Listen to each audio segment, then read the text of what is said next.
ইনস্টাগ্রামের ভাইরাল এই আইসক্রিম ব্যাগগুলো কে কে দেখেছো? যদি না দেখে থাকো আজকে ভিডিওটা দেখো, কারণ আমি আজকে এই আইসক্রিম থিমের ব্যাগটা বানাবো। আর এই পেপারটা আমি একটা শপিং ব্যাগকে কেটে তারপর নিয়েছি। বেসিক্যালি এটার জন্য অনেক বেশি হার্ডও না, আবার অনেক বেশি পাতলাও না, এইরকম একটা পেপার দরকার। সো এটা আমি শপিং ব্যাগেই পেয়ে গিয়েছি। তারপর আমি এটাকে একদম ঝালমুড়ি বানানোর যেই কাগজটা হয় ওইভাবে করে এরকম কোণের শেপ দিয়ে নিয়েছি। দুইটাকে গ্লু দিয়ে অ্যাটাচ করে নিয়েছি। এবার দুইটা একই রকমের লম্বায় একই রকম হবে, কিন্তু ডেপথ একটু একটা ছোট একটা বড় হবে। দেন আমি এই কালারের একটা কাপড় খুঁজে বের করেছি, যেহেতু কোনের ওয়াফেলটার কালার অনেকটা এই রকমের বেজ কালার, বিস্কিট কালার টাইপের হয়, সো ব্রাউন শেডের হয়, এই জন্য আমি এই কালারটা বেছে নিয়েছি। তারপর আমি এটাকে সুন্দর করে যেভাবে র্যাপ করে দেখালাম এভাবে আমি গ্লু দিয়ে পেস্ট করে নিব। পেস্ট করে নেওয়ার পর উপরে আমি কিছুটা বাড়তি অংশ রেখেছি, কারণ এই বাড়তি অংশটা আমার ফোল্ড করতে ব্যবহার করতে হবে, সেজন্য এই জায়গায় আমি কিছুটা বাড়তি অংশ রেখেছি। আর দুইটা কোণ আমি একটার উপরে আরেকটা কোণ বসাবো, তো দুইটাতেই আমার ফ্যাব্রিক লাগাতে হবে। একটা লাগাতে হবে উপর সাইডে, আরেকটা লাগাবো ভেতর সাইডে, কারণ ভেতর সাইডটা দেখা যাবে এই জন্য। আর এই যে সাদা অংশটা এটা কভার করে দিব আমি ওই কোণটার সাথে। সেক্ষেত্রে সাদা যে অংশটা এখন দেখা যাচ্ছে সেটা একদমই কভার হয়ে যাবে, দেখা যাবে না, আর ফিনিশিংটা খুব ভালো আসবে। আর এই ক্ষেত্রে আমি ব্রাউন কালার নিয়েছি, যে কেউ চাইলে যার যেরকম পছন্দ সেরকম ফ্যাব্রিকই ইউজ করতে পারে, এটা যার যার চয়েসের ব্যাপার। তারপর আমি এটা এভাবে সার্কেল করে এই জায়গাগুলোতে কেটে নিচ্ছি, যাতে আমি যখন এটাকে গ্লু দিয়ে পেস্ট করব কাপড়টা উঠে না যায়, আর একদম সার্কেল অনুযায়ী জিনিসটা সুন্দরভাবে বসে। আর এটা একটু হাত দিয়ে চেপে ধরে রাখলে কিছুক্ষণ পরেই আসলে শুকায় যায়, সো এটা বেশি এফোর্ট দিতে হয় না। তারপর আমি ব্যাগটা একটু ছোট্ট শেপে রেখেছি, যাতে একদম সুন্দর একটা আইসক্রিমের শেপ হয়। তারপর আমার একটা কোণ রেডি, আর এই ভিতরের কোণটাও আমি সেমভাবে রেডি করে নিয়েছি।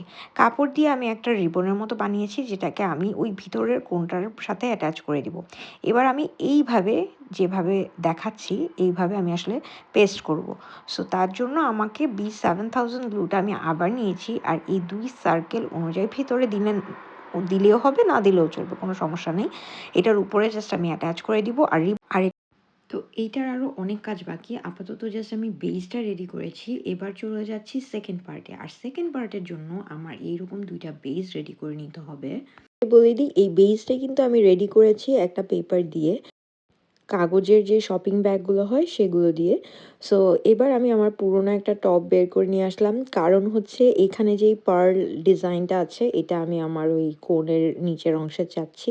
আর এটা যেহেতু নেট ফ্যাব্রিক আমার কাছে এটাই বেশি সুইটেবল মনে হয়েছে। আমি চাইলে একটা একটা করে পার্লও দিতে পারতাম, কিন্তু এটাতে অনেক টাইম লাগতো, আমি ফাইনাল লুকটা বেশি দেরি করতে চাচ্ছিলাম না দেখানোর জন্য। B7000 গ্লুটা দিয়ে আমি নেটের এক পাশে পিছন সাইডটার থেকে আমি জয়েন করব, যাতে জয়েন্টটা পেছন সাইডেই থাকে, বাইরে থেকে দেখানো যায়। আর এটা যেহেতু একটু কোণের শেপ, সো এটা একটু অ্যাঙ্গেল করে লাগাতে হবে। আর এক্সট্রা অংশটা আমি কেটে ফেলেছি। এবার উপরের অংশ যেটা এক্সট্রা আছে এটা আমি কেটে ফেললেই হবে, এটা গ্লু দিয়ে লাগাতে হবে না, কারণ এটা নেট ফ্যাব্রিক, সো এখানে সুতা বের হওয়ার কোনো চান্স নেই। সো আমি কেটে নিয়েছি, আর দেখো কত সুন্দর লাগছে এই বেসটা। এখন এটা হচ্ছে ভেতরের অংশ। আমার উপরের যেই ক্যাপটা ওই ক্যাপটা লাগানোর জন্য আমি এই কাপড়টা এক্সট্রা লাগিয়ে নিয়েছিলাম। সো এটাকে আমি এইভাবে লাগাবো। সো এখানেও আমি হচ্ছে B7000 গ্লুটা ইউজ করছি। আর এটার উপরে আরেকটা জিনিস আসবে, সেটাই হচ্ছে মেইন। সো তারপর হচ্ছে আমি এখান থেকে এই ফারটা, ছোট্ট একটা ফার ছিল আমার কাছে, এখান থেকে আমি একটা সার্কেল কেটে নিব। আর এই সার্কেলটা কাটার পর দুনিয়ার আঁশ বের হয়েছে এখান থেকে। আচ্ছা যাই হোক, তো সার্কেলটা এভাবে রেখে আমি একটু বাড়তি রেখেছি, কারণ আমি এটা সেলাই করব। সেলাই করার পর যখন আমি টান দিব, তারপরে এখানে একটা সুন্দর পাফি একটা জিনিস হবে। এর ভেতরে আমি কিছু টুকরো কাপড় দিয়ে উপরে কাগজ দিয়ে এটাকে আমি একটা শেপ দিয়ে নিয়েছি, মানে আইসক্রিমের যে ক্রিমটা, সেই আইসক্রিমের ক্রিমটার জন্য। তারপর আমি এটা একটু অ্যাডজাস্ট করে দেখছিলাম, আমার কাছে মনে হয়েছে এটা আরেকটু পাফি করা দরকার, তো আমি পরে আবার এক্সট্রা আরেকটু কাপড় দিয়েছি। দেওয়ার পরে এটাকে একটু পাফি করে নিয়েছি। এবার এটার উপরে আমি B7000 গ্লুটা দিয়ে অ্যাটাচ করে দিব। এবার দুই সাইডে ব্যাগের চেনের জন্য দুইটা হুক, আর একটা বাটনটা লাগানোর জন্য, মানে কভারটা লাগানোর জন্য দিলেই কমপ্লিট।